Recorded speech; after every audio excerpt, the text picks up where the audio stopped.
Hello everyone, जैसा कि आपको पता है कि मैंने काफ़ी टाइम से कोई भी वीडियो अपलोड नहीं की यूट्यूब के ऊपर और उसकी एक रीज़न है। और रीज़न ये है जो ये स्वीट हार्ट अदन मेरा भांजा बताएगा आपको। बताओ अदन।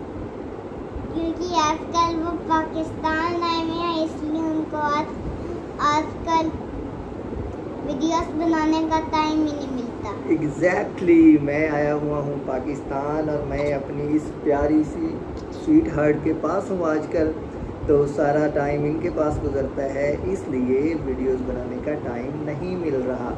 सेकेंडली, पाकिस्तान में इंटरनेट भी बहुत स्लो है, तो वीडियो बना के हम अपलोड्स नहीं कर सकते।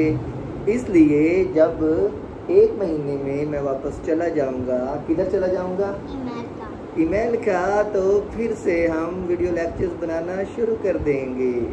तब तक के लिए प्लीज़ इंतज़ार करें and thank you very much for watching our videos. Bye bye, bye करो। Bye bye.